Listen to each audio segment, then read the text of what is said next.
Bonjour, voici le tirage quotidien sur le samedi 11 mars. Demain, la Lune entre en Scorpion et trigone à Saturne, en Poisson, et les choses rentrent dans l'ordre d'une certaine manière. Alors ça crée une dynamique d'autonomie qui est fort utile puisque nous avons deux sextiles bien plus importants. En effet, demain nous avons un sextile entre Vénus en Bélier et Mars en Gémeaux, ainsi qu'un autre sextile entre Mercure en Poisson et Uranus en Taureau.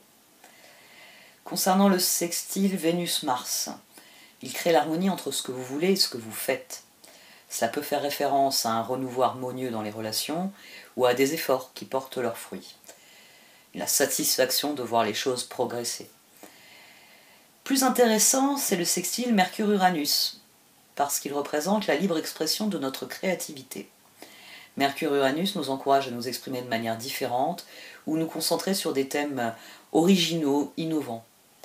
C'est un sextile qui pousse à défendre avec énergie les causes auxquelles on tient, en n'ayant pas peur d'affirmer haut et fort sa liberté d'expression. Intéressant donc sur cette journée de samedi. Mère ardente. La mère ardente est votre gardien, rien ne peut pénétrer le feu passionné de son amour intrépide. Ami, votre sécurité est assurée. Dans les difficultés et les dangers, qu'importe la menace apparente et l'insécurité que vous puissiez ressentir à avancer sur votre chemin spirituel, sachez que vous n'avez rien à craindre car vous êtes protégé et aimé. Prière à la mère ardente, prenez-moi dans votre cœur, vénérée Kuan Yin, ardente d'amour, là où le feu de la paix brûle pour l'éternité. Que je sois béni dans la paix et la protection maintenant et à jamais, que je ressente la protection aimante de votre conscience dans mon cœur. Om Shanti, vénérée mère, Om Mani, Padme Hum. Sens-tu ma présence? Votre aspect féminin se réveille, sentez l'énergie de la déesse à l'intérieur de vous, elle cherche la reconnaissance et l'acceptation, de nouvelles énergies, idées et opportunités sont en train d'émerger.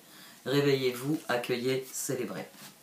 Un lieu hors du temps, ne vous laissez pas rattraper par tous les drames de la vie quotidienne, fermez les yeux, concentrez-vous sur votre respiration et laissez-la vous emmener dans l'espace de paix qui réside à l'intérieur de votre cœur, un lieu permanent au-delà du temps, rempli seulement d'amour.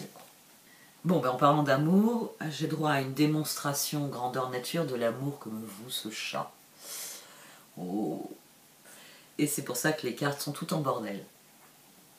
C'est le choix que je leur fais descendre sur mes genoux, il remonte parce qu'il sait que je vais m'occuper des cartes. C'est une manière de me dire non, occupe-toi de moi d'abord. La révélation. Nous avons une dynamique de révélation sur le tirage de demain, sur cette semaine en général finalement. Demain, nous avons un sextile Mercure-Uranus.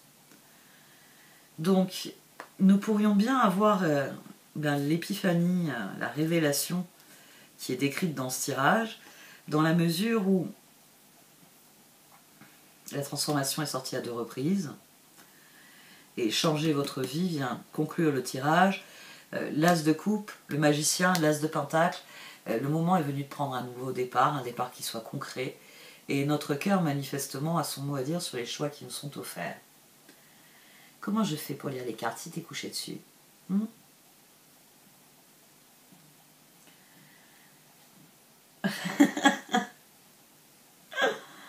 Bon. On fait avec le petit chat sur la table, hein. Vous allez faire confiance à ma mémoire. Sur la position de gauche, nous avons le 3 de bâton, le 9 de bâton, et nous avons ensuite la force, ou la justice. Ce qui est intéressant dans cette dynamique, c'est que 9 et 3, 12, tendu. Donc nous avons rassemblé nos forces, mais à présent nous sommes bien plus conscients, notre cœur est bien plus conscient de ce que nous désirons profondément. Et c'est pour ça qu'au-dessus, 4 d'épée, page de bâton, jugement, la période de réflexion elle est terminée.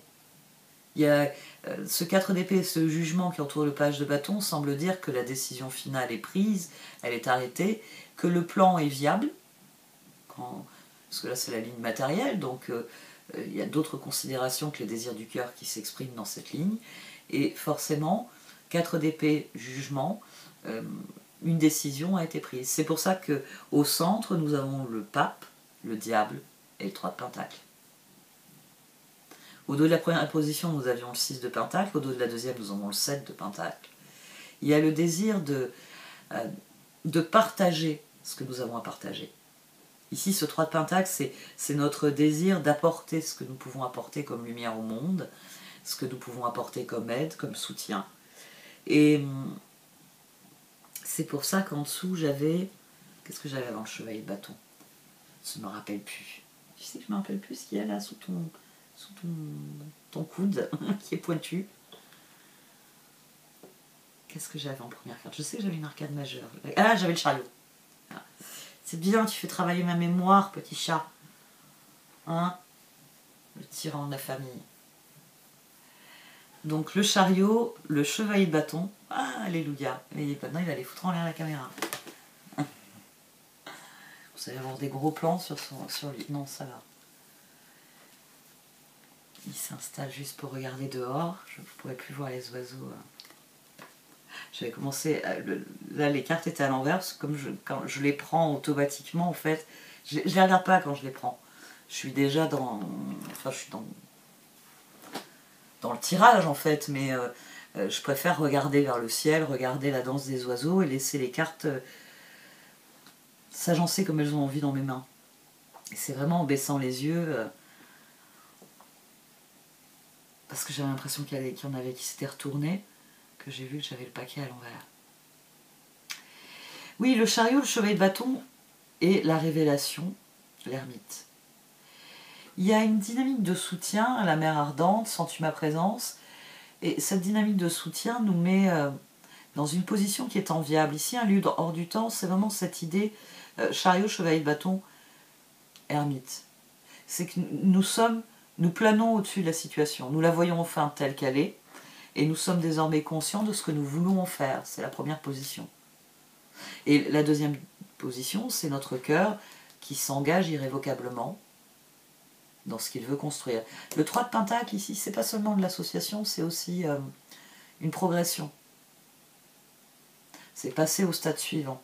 C'est une énergie qui est commune aux premières cartes de Pentacle, enfin à la carte 2, à la carte 3 de Pentacle, c'est une énergie d'initiation. Je commence quelque chose, je commence à m'investir, je commence à prendre mes responsabilités, je commence à assumer ce que je veux devenir dans un 2 et dans un 3 de Pentacle. Dans un 4 de Pentacle, il y a de la détermination qui apparaît, de la persévérance. Donc ici, le diable, c'est cet engagement que prend le chevalier de bâton, que prend notre cœur, d'aller là où il estime qu'il doit aller. Et comme je l'ai dit, hein, on a la transformation à 2 reprises sur la même position. Ensuite, on a le 7 et le 8 de coupe. Ça aussi, c'est amusant. C'est notre cœur, il est prêt à lâcher prise et à accueillir ce qui vient, à accueillir ce 7 de coupe, à accueillir les opportunités quelles qu'elles soient. Parce qu'il veut changer votre vie, la tour qui est sur l'as de coupe. Il veut faire le choix qui va lui permettre, magicien, as de pentacle, de réellement vivre ce qu'il a à vivre. C'est une très très belle énergie. On a des très belles énergies là au lendemain de cette pleine lune. C'est Uranus, hein. Uranus, j'ai l'impression que je l'ai dit, il me semble que c'était le titre que j'avais mis pour le sextile Soleil-Uranus. En tout cas, je sais que je l'ai mis sur une journée où il y avait un transit d'Uranus déjà. J'avais eu un tirage qui disait Uranus apporte des cadeaux. Et là, on a à nouveau cette dynamique. On a une dynamique, alors Uranus, c'est souvent le coup sur la tête, vous savez. C'est la personne qui vient, qui boum, met un coup sur la tête et réveille-toi, vois les choses telles qu'elles sont, fais ce qu'il faut faire. Uranus, alors c'est pas Saturne, hein. Saturne, c'est il fait comme Saturne, c'est-à-dire qu'il crée un réveil, un retour à la réalité, une confrontation à la réalité, Uranus. Mais là, on a vraiment le très bon côté d'Uranus. C'est ouvre les yeux, waouh, vous avez préparé tous ces gâteaux rien que pour moi. Oh, mais je m'y attendais pas. Oh, vous me faites trop plaisir. Vous voyez, c'est très différent de Saturne. Saturne, bon travail, mérite bon salaire. Point, stop. Gratification, les bonus, ça peut être des choses qu'il donne sur le long terme, mais bon, il estime que la prime annuelle qu'il vous donne est bien suffisante. Vous avez le salaire mensuel et vous avez la prime annuelle. Vous voyez, Saturne est très bon gestionnaire. Mais voilà, il est bon gestionnaire, donc il n'est pas comme Uranus qui va être plus prodigue. Bon, mauvais côté d'Uranus, c'est parfois, il nous met la tête dans le seau, hein, qu'on aurait dû évacuer depuis longtemps, hein, parce qu'il pue et c'est pas beau à voir. Mais Ici, on a une dynamique de révélation positive. Un moment, et c'est peut-être Mercure aussi qui accentue ce sentiment d'évidence. As de coupe, as de pentacle, le magicien. C'est ce chevalier de bâton, il sait désormais ce qu'il désire faire.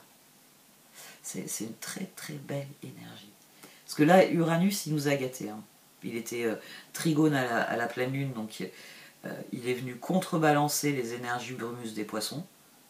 Parce que Mercure, en compagnie du Soleil et de Neptune, la nouvelle lune, elle aurait pu être costaud. Hein. Vous auriez pu dire beaucoup de conneries. Et c'est sans doute le trigone à Uranus. Le carré à Mars aussi. Le carré à Mars nous a empêché de dire des conneries. Ça, j'en suis aussi persuadée. C'est la tension que Mars a créée a figé la situation, et vous avez le trigone à Uranus qui la libère en disant attends, regarde par là comme il fait beau, comme c'est plaisant. Et à mon sens, oui, c'est une très bonne chose. Hein. C'est une très bonne chose. Uranus vient contrebalancer, on va dire, des énergies plus difficiles, parce qu'on est le mois où Saturne et Pluton changent de signe. Donc eux, par contre, comme je vous le dis à chaque fois, quand on est des planètes de cet ordre qui rentrent dans la grande maison de la vie,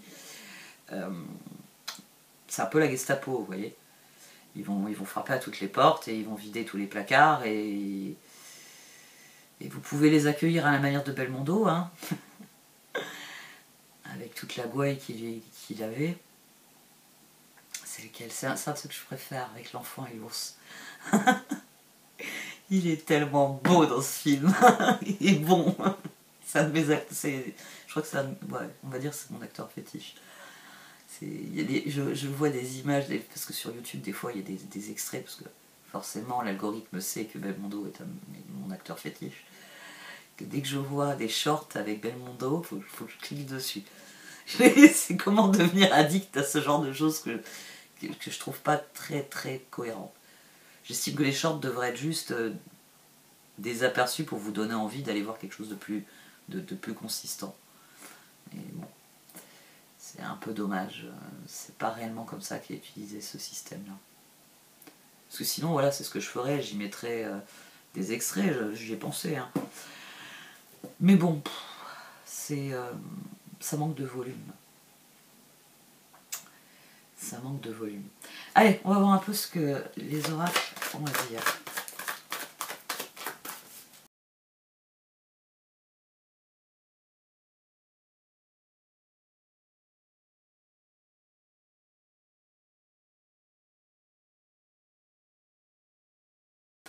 Bon, les oracles, j'ai envie de dire, explosent littéralement le compteur des bonnes nouvelles. Plus vous serez aligné, plus vous allez constater que vous attirez ce à quoi vous dédiez votre attention. Donc restez concentré sur ce que vous voulez attirer, parce que c'est maintenant. C'est maintenant que vous pouvez l'attirer. C'est tout le travail qui a été fourni jusqu'à maintenant. Tout ce travail pour atteindre une nouvelle étape va porter ses fruits.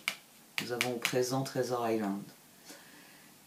Parce que le moment est venu de rentrer dans la meilleure part des choses. Là aussi, on a une libération. Parce que réfléchir sur le long terme, forcément, nous pousse à nous aligner sur les situations et permettre aux situations de croître et d'embellir, si je puis dire.